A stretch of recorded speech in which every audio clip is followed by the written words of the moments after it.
Hello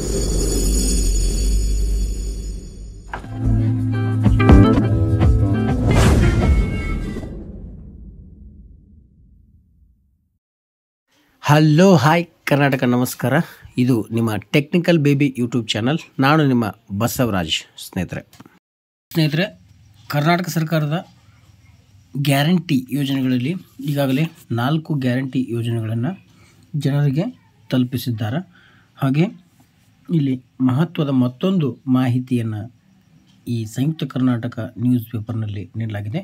ಪದವೀಧರರಿಗೆ ಪ್ರತಿ ತಿಂಗಳು 3,000 ರೂಪಾಯಿ, ಹಾಗೆ ಡಿಪ್ಲೊಮಾದಾರರಿಗೆ ಪ್ರತಿ ತಿಂಗಳು 1,500 ರೂಪಾಯಿಯನ್ನು ನೀಡಲು ನಿಗದಿಯಾಗಿರುವಂತಹ ಯುವ ನಿಧಿಗೆ ಮುಹೂರ್ತವನ್ನು ನಿಗದಿ ಮಾಡಲಾಗಿದೆ.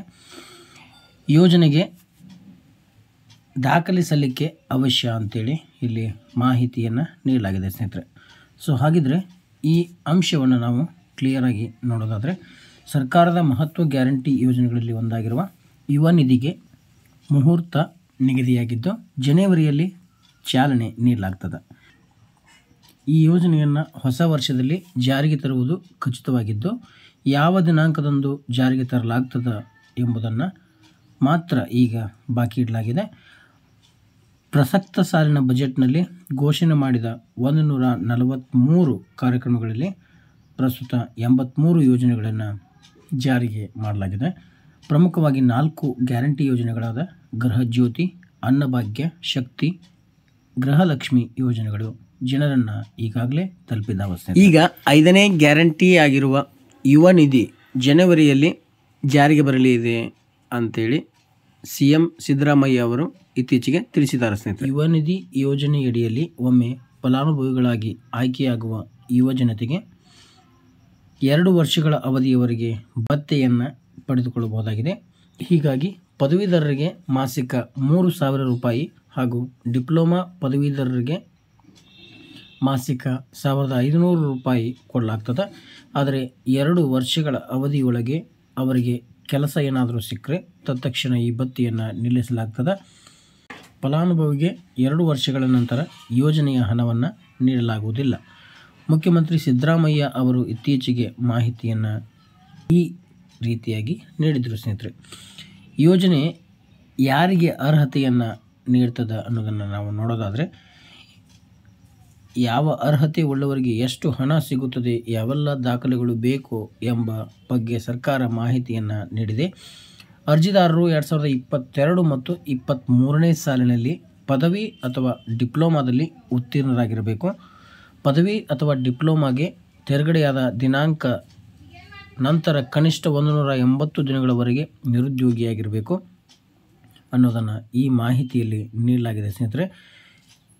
ಇವರಿಗೆ ಯುವ ನಿಧಿ ಯೋಜನೆ ಸಿಗುವುದಿಲ್ಲ ಅನ್ನೋದನ್ನು ಇಲ್ಲಿ ತಿಳಿಸಲಾಗಿದೆ. 2022 ಮತ್ತು 23ನೇ ಸಾಲಿಗಿಂತ ಮುಂಚೆ ತೇರ್ಗಡೆಯಾಗಿ ಉದ್ಯೋಗ ಹುಡುಕುತ್ತಿರುವವರಿಗೆ, ಪದವಿ ಮತ್ತು ಡಿಪ್ಲೊಮಾ ಉತ್ತೀರ್ಣರಾದ ನಂತರ ಉನ್ನತ ಶಿಕ್ಷಣಕ್ಕೆ ಸೇರ್ಪಡೆಯಾಗುವವರಿಗೆ, ಅಪ್ರೆಂಟಿಸ್ ವೇತನದ ಫಲಾನುಭವಿಗಳಿಗೆ, ಸರ್ಕಾರಿ ಅಥವಾ ಖಾಸಗಿ ವಲಯದಲ್ಲಿ ಉದ್ಯೋಗ ಮಾಡುವವರಿಗೆ, ಸ್ವಯಂ ಉದ್ಯೋಗಿಗಳಾಗಿರುವವರಿಗೆ, ಸರ್ಕಾರದ ಇತರೆ ಆರ್ಥಿಕ ನೆರವು ಯೋಜನೆಯ ಫಲಾನುಭವಿಗಳಾಗಿರುವವರಿಗೆ ಯುವ ನಿಧಿಯ ಯೋಜನೆ ಅನ್ವಯಿಸುವುದಿಲ್ಲ. ಒಟ್ಟಾರೆಯಾಗಿ ನಾವು ನೋಡೋದಾದರೆ ಸ್ನೇಹಿತರೆ, ಇಲ್ಲಿ 2022 ಮತ್ತು 23ನೇ ಸಾಲಿನಲ್ಲಿ ತಾವು ಪದವಿ ಅಥವಾ ಡಿಪ್ಲೊಮಾವನ್ನು ಮುಗಿಸಿರಬೇಕಾಗ್ತದೆ. ಆದರೆ ಇಲ್ಲಿ ಪದವಿಯನ್ನು ಅಥವಾ ಡಿಪ್ಲೊಮಾವನ್ನು ಮುಗಿಸಿದ್ದು ಉನ್ನತ ಶಿಕ್ಷಣಕ್ಕೆ ತಾವು ಸೇರ್ಪಡೆಯಾಗಿದ್ದರೆ ನಿಮಗೆ ಈ ಯೋಜನೆ ಅನ್ವಯಿಸುವುದಿಲ್ಲ. ಅಪ್ರೆಂಟಿಸ್ ವೇತನದಲ್ಲಿ ತಾವು ಸರ್ಕಾರಿ ಅಥವಾ ಖಾಸಗಿ ವಲಯದಲ್ಲಿ ಉದ್ಯೋಗವನ್ನು ಮಾಡ್ತಾಯಿದ್ರೆ ನಿಮಗೆ ಈ ಯೋಜನೆ ಅನ್ವಯಿಸುವುದಿಲ್ಲ ಸ್ನೇಹಿತರೆ. ಸ್ವಯಂ ಉದ್ಯೋಗಿಗಳಾಗಿ ತಾವು ಕಾರ್ಯವನ್ನು ನಿರ್ವಹಿಸ್ತಾ ಇದ್ದರೆ ಇಲ್ಲಿ ಕೂಡ ತಮಗೆ ಈ ಯೋಜನೆ ಅನ್ವಯಿಸುವುದಿಲ್ಲ. ಸರ್ಕಾರದ ಯಾವುದೇ ಆರ್ಥಿಕ ನೆರವು ಯೋಜನೆಯ ಫಲಾನುಭವಿಗಳಾಗಿದ್ದರೆ ಯುವ ನಿಧಿ ಯೋಜನೆ ಅನ್ವಯಿಸುವುದಿಲ್ಲ ಅನ್ನೋದನ್ನು ಇಲ್ಲಿ ಮಾಹಿತಿಯನ್ನು ನೀಡಲಾಗಿದೆ ಸ್ನೇಹಿತರೆ. ಬೇಕಾದ ದಾಖಲೆಗಳನ್ನು ನಾವು ಇಲ್ಲಿ ನೋಡೋದಾದರೆ ಸ್ನೇಹಿತರೆ, ನೋಡ್ತಾ ಇದ್ರೆ ಕರ್ನಾಟಕದ ನಿವಾಸಿಯಾಗಿರಬೇಕು. ಪ್ರಮುಖವಾಗಿ ಆಧಾರ್ ಕಾರ್ಡನ್ನು ಇಲ್ಲಿ ನೀಡಬೇಕಾಗ್ತದೆ. 10ನೇ ತರಗತಿ ಮತ್ತು ದ್ವಿತೀಯ PUC ಮತ್ತು ಪದವಿ ಹಾಗೂ ಡಿಪ್ಲೊಮಾ ಪ್ರಮಾಣಪತ್ರಗಳನ್ನು ಅಂಕಪಟ್ಟಿಗಳನ್ನು ಇಲ್ಲಿ ತಾವು ನೀಡಬೇಕಾಗ್ತದೆ. ಜಾತಿ ಪ್ರಮಾಣಪತ್ರವನ್ನು ಇಲ್ಲಿ ನೀಡಬೇಕಾಗ್ತದೆ. ಅದು ಕೂಡ ಇಲ್ಲಿ ತಮಗೆ ಅನ್ವಯವಾದಲ್ಲಿ ಈ ಜಾತಿ ಪ್ರಮಾಣಪತ್ರವನ್ನು ನೀಡಬೇಕಾಗ್ತದೆ ಸ್ನೇಹಿತರೆ. ಆದಾಯ ಪ್ರಮಾಣಪತ್ರವನ್ನು ನೀಡಬೇಕಾಗ್ತದೆ.